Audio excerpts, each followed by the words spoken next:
আসসালামু আলাইকুম বন্ধুরা, welcome back to my channel Shampa kitchen blog.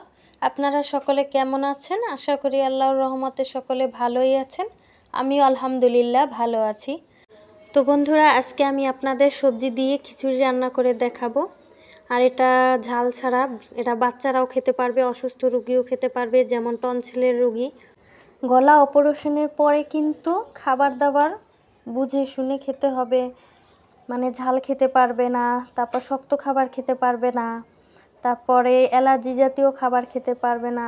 তো এই দিকটা লক্ষ্য রেখে কিন্তু তার খাবার দাবারটা রান্না করতে হবে। অ্যালার্জি জাতীয় সবজি দিয়ে কিন্তু তার জন্য এই খাবারটা রান্না করা যাবে না। তো বন্ধুরা, আমি কিন্তু যা যা দেখলেন সবজি, আমি সবগুলো সবজি ধুয়ে কুটে পরিষ্কার করে নিয়েছি, চাল ডাল। এ পর্যায়ে কিন্তু আমি রান্নায় চলে আসলাম।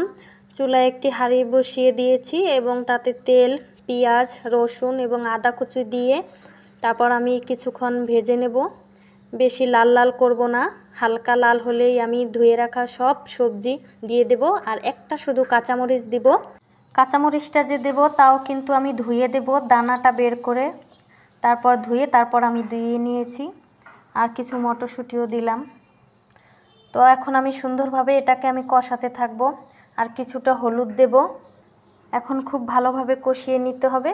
খুবই সহজ বন্ধুরা রান্নাটা। এটার সাথে কিন্তু আপনারা মাংসটাও অ্যাড করতে পারেন, কিন্তু আমি এখানে মাংস অ্যাড করব না, শুধু সবজি খিচুড়ি এটা করব। আপনারা দিতে পারেন, কোনো সমস্যা নেই। চাল ডাল সবজিটা কিন্তু খুব ভালোভাবে কষানো হয়ে গেছে। এ পর্যায়ে কিন্তু আমি পানিটা অ্যাড করে নিয়েছি বন্ধুরা, দেখতেই পাচ্ছেন।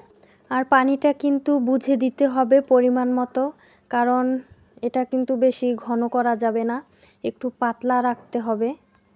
এখন ঢেকে আমি রান্না করতেছি। ঠিক 16 মিনিটের পরে আমি এটা ঢাকনাটা উঠিয়ে নিলাম। আর এই পর্যায়ে 16 মিনিট পরে দেখুন এরকম হয়ে আসছে। তো এখন আমি টমেটো অ্যাড করব, আর কিছুটা লবণ দিয়ে দেব, আর একটু মশলা দিয়ে দেব। আমি এখানে স্বাদে ম্যাজিক মশলাটা দিয়েছি।